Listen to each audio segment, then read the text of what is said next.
लोकसभा चुनाव के पहले, दूसरे और तीसरे चरणों में पश्चिमी उत्तर प्रदेश में इतना कम मतदान हुआ कि यह प्रतीत हो रहा है कि यहां पर राजपूतों ने अपनी सौगंध पूरी कर ली है। सरधना के निकट ठाकुर चौबीसी के खेड़ा गांव के राजपूत समाज ने पंचायत कर भाजपा का पूर्ण बहिष्कार का ऐलान किया था। इसके बाद ठाकुर चौबीसी समेत पूरे पश्चिमी उत्तर प्रदेश में 3 चरणों में कम मतदान प्रतिशत लोटा नमक कसम का असर माना जा रहा है।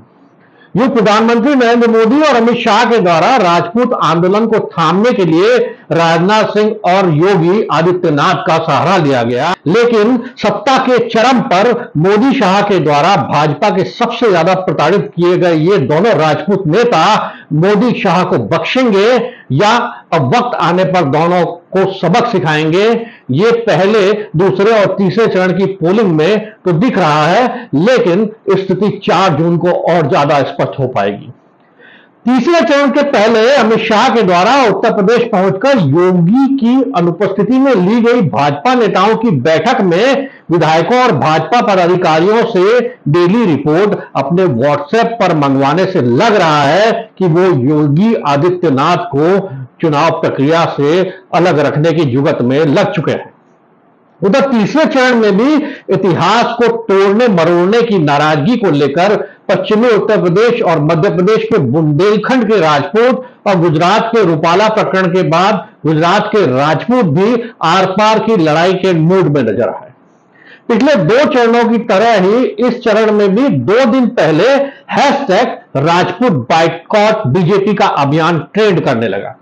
इस हैशटैग से छठे चरण तक भाजपा का पीछा छूटने वाला नहीं है, क्योंकि हरियाणा की 10 सीटों पर छठे चरण में मतदान पूर्ण होगा, जहां पर भी राजपूत भाजपा से जबरदस्त नाराज बताए जा रहे हैं। लोकसभा चुनाव से पहले पश्चिमी उत्तर प्रदेश में राजपूत आंदोलन चरम पर पहुंच चुका था। सोशल मीडिया पर भाजपाई नेता भले ही ये दावा करते रहे कि किसी जाति के विरोध में उतरने से उनको कोई फर्क नहीं पड़ेगा, उन्हें यह गलतफहमी अब भी थी कि अकेले मोदी अपने दम पर ही पूरा चुनाव जीत लेंगे, लेकिन दूसरा चरण बीतते बीतते ये गलतफहमी काफुर हो गई। लोकसभा चुनाव के पहले चरण से पहले पीलीभीत में हुई रैली के दौरान एक वीडियो क्लिप के जरिए जिस तरह से मेन स्ट्रीम मीडिया और सोशल मीडिया पर योगी मोदी की बॉन्डिंग दिखाने की कोशिश की गई थी, उससे यह अंदाजा लगाना सहज है कि खुद प्रधानमंत्री नरेंद्र मोदी और अमित शाह इस आंदोलन को लेकर कितने चिंतित थे।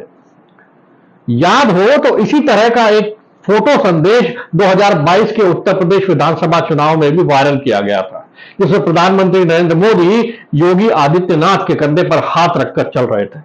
इस सबके बाद भी उत्तर प्रदेश में भाजपा को 41.6% वोट के साथ 255 सीटें ही मिल पाई थी। वहीं 2017 में वोट प्रतिशत भले ही 40 था, लेकिन भाजपा को सीटें 312 मिली थी।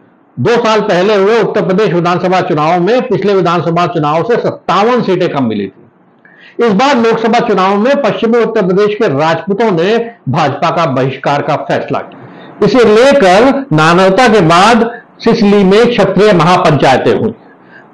इसके बाद तो तीसरे चरण तक ये महापंचायतें एक के बाद एक बदस्तूर जारी रही।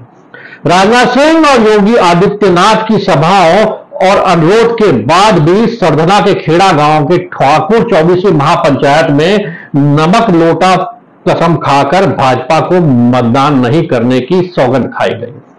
प्रथम चरण में इन्हीं इलाकों में वोटिंग होनी थी और एक के बाद एक तीसरे चरण तक यह प्रक्रिया लगातार जारी रही। पश्चिमी उत्तर प्रदेश के राजपूतों की नाराजगी की वजह 3 साल पुरानी है, लेकिन फिलहाल इनकी ताजा नाराजगी इस बात को लेकर है कि पश्चिमी उत्तर प्रदेश के राजपूत बहुल 7 सीटों में से एक पर भी भाजपा ने राजपूत प्रत्याशी को टिकट नहीं दिया है, बल्कि जिन सीटों से राजपूत प्रत्याशियों को लोकसभा का टिकट दिया है वह राजपूतों की बहुलता नहीं होकर अन्य जातियों की बहुलता है।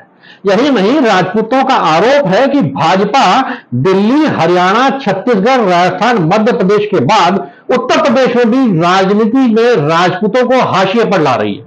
इनकी माने तो उत्तर प्रदेश में 2014 में भाजपा ने 21 राजपूत कैंडिडेट उतारे, इनमें से 17 जीते।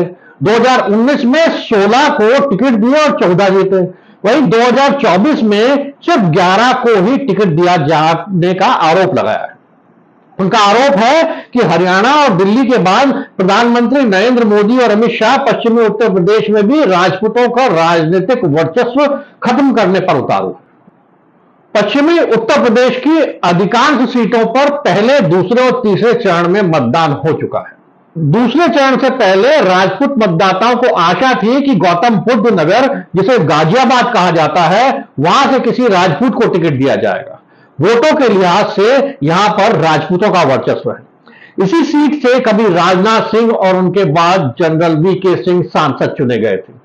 राजनाथ सिंह इस सीट पर 2009 में तब प्रत्याशी बनाए गए थे जब भाजपा देश में अपने अस्तित्व की लड़ाई लड़ रही थी। इस सीट पर सबसे ज्यादा अंतरों से भाजपा की जीत होती रही है। इसका प्रमुख कारण भाजपा के द्वारा राजपूत प्रत्याशी को यहां पर उतारा जाना है। इस बार भी भाजपा के आंतरिक सर्वे में करीब 64% लोगों ने वीके सिंह को अपनी पहली पसंद गाजियाबाद सीट के लिए बताया था, लेकिन भाजपा ने इसके बाद भी विधायक अतुल गर्ग को यहां से टिकट दे दिया। राजपूतों का आरोप था कि भाजपा हाईकमान क्षेत्र में राजपूतों की राजनीति खत्म करने पर उतारू है। वैसे वर्तमान विवाद कैराना सीट पर भाजपा द्वारा दिए गए टिकट को लेकर शुरू हुआ था। यहां राजपूत, सैनी और अन्य समाज के लोग भी यहां के प्रत्याशी प्रदीप चौधरी को टिकट दिए जाने से सख्त नाराज थे, लेकिन भाजपा ने जन आकांक्षाओं को दरकिनार करते हुए उन्हें ही टिकट दे दिया और भाजपा हाईकमान का यह अहंकार उत्तर प्रदेश के, पश्चिमी उत्तर प्रदेश के मतदाताओं को चुभ गया। वहीं सहारनपुर सीट पर राघव लखनपाल को टिकट दिए जाने से भी वो नाराज थे। यहां से राजपूत प्रत्याशियों के नाम आगे थे। जब दूसरे चरण तक सारे टिकट भाजपा ने जारी कर दिए और उसमें पश्चिमी उत्तर प्रदेश से एक भी राजपूत को राजपूत बहुल सीट से टिकट नहीं दिया गया, तो फिर राजपूत नाराज हो गए। इसके लिए 7 अप्रैल को नानौता में क्षेत्रीय महाकुंभ आयोजित किया गया। इसमें हजारों की संख्या में जुटे राजपूतों के बीच यह आह्वान किया गया कि भाजपा को राजपूत वोट नहीं देगा। इसमें मिहिर बोर्ड मूर्ति विवाद से लेकर सारे विवाद उठे। पहले चरण में सहारनपुर, कैराना, बुलंदशहर, मुजफ्फरनगर के बाद दूसरे चरण में गाजियाबाद, गौतम बुद्ध नगर, मेरठ और मथुरा के मतदान प्रतिशत ने भी यह बता दिया कि राजनाथ सिंह और योगी आदित्यनाथ को आगे करने का असर राजपूतों पर नहीं हो रहा है। इन महापंचायतों से भाजपा में इतना भय व्याप्त हो गया कि पीलीभीत में प्रधानमंत्री नरेंद्र मोदी ने 2022 की तरह संदेश देने की कोशिश की कि उनके और योगी आदित्यनाथ के बीच जबरदस्त बॉन्डिंग है।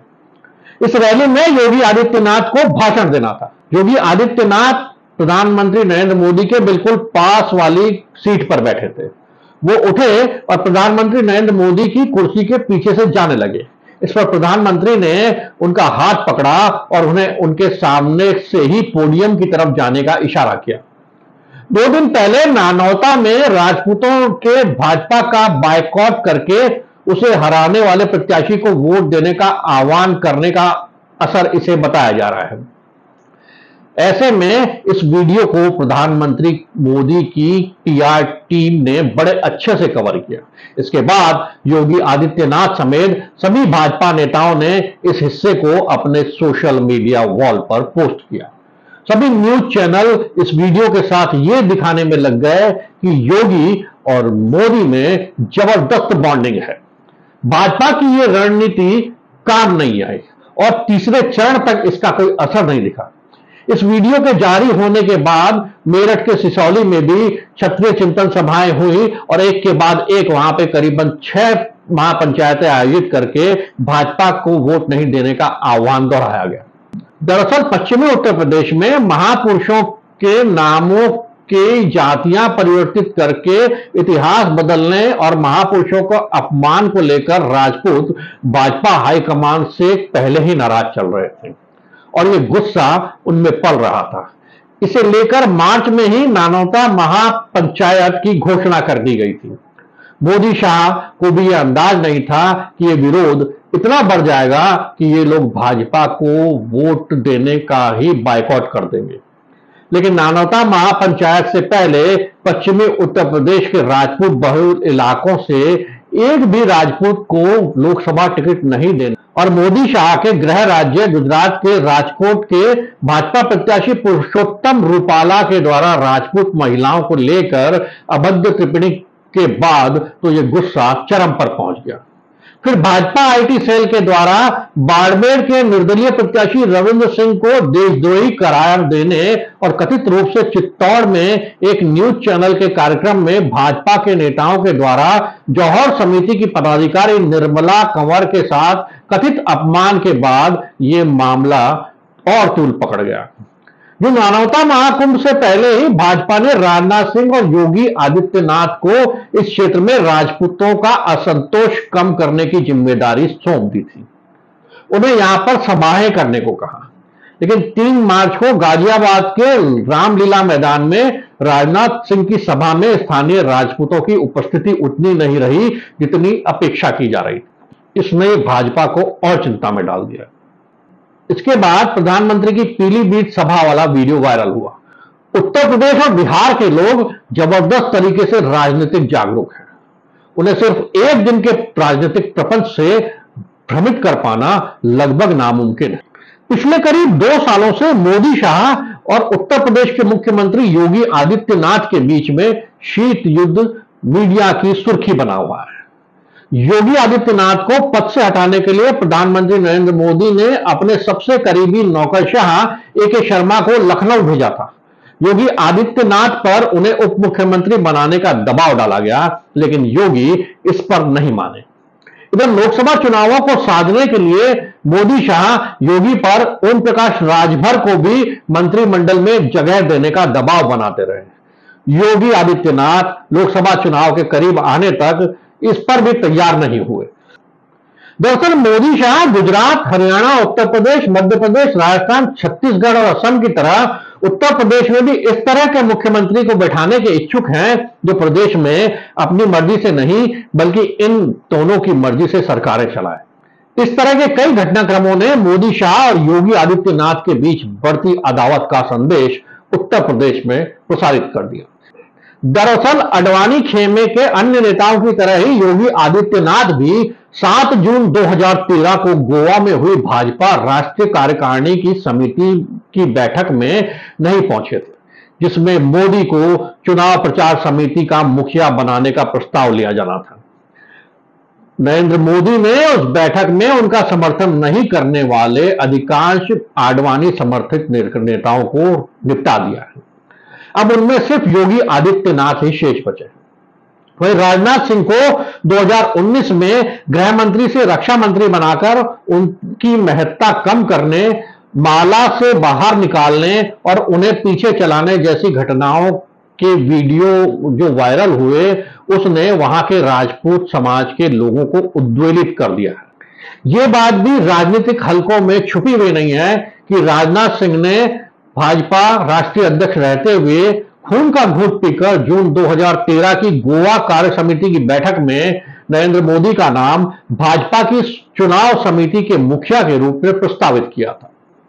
अपना निकटतम प्रतिद्वंदी मान उनका भी कद धीरे धीरे घटाने की कोशिश भाजपा में होने लगी थी। इससे भी उत्तर प्रदेश के राजपूत अनभिज्ञ नहीं थे। 2014 के बाद नरेंद्र मोदी के प्रधानमंत्री बनते ही मोदी काल में उन्हें भाजपा के राष्ट्रीय अध्यक्ष पद से त्यागपत्र देना पड़ा और राष्ट्रीय कार्य समिति की बैठक में उन्हें इस्तीफा देना पड़ा, जिसे स्वीकार करने के बाद राजनाथ सिंह से ही अमित शाह को अध्यक्ष बनाने की घोषणा करवाई गई। इसलिए नानौता की बैठक में ही उन्होंने यह संदेश दे दिया था कि भाजपा हाईकमान राजनाथ सिंह और बाबा जी को उन्हें मनाने को आगे करेंगे, लेकिन इस भ्रम में किसी राजपूत को पड़ना नहीं है। वहीं पर यह नारा दे दिया गया कि योगी तुझसे बैर नहीं, मोदी तेरी खैर नहीं। चुनावों से पहले ही यह कयास लगाया जा रहा था कि जिस तरह मोदी शाह एक एक करके भाजपा के वरिष्ठ और कद्दावर नेताओं को ठिकाने लगाकर पार्टी पर अपना एकाधिकार स्थापित करते जा रहे हैं, समय आने पर उन्हें उत्तर प्रदेश में राजनाथ सिंह और योगी आदित्यनाथ से ही जबरदस्त चुनौती मिलने वाली है। पश्चिमी उत्तर प्रदेश के राजपूत आंदोलन से ऐसा होता नजर भी आ रहा है। भाजपा और आरएसएस में यह स्पष्ट संदेश है कि भाजपा 250 से कम सीटें लाती है तो पार्टी से मोदी शाह की छुट्टी होना तय है। ऐसे में भाजपा में मोदी शाह द्वारा दरकिनार किए नेता अब उत्तर प्रदेश, बिहार, राजस्थान, मध्य प्रदेश, गुजरात, हरियाणा, हिमाचल प्रदेश जैसे राज्यों में भाजपा को 4-4, 5-5 सीटों को टेंट देते हुए दिख रहे हैं।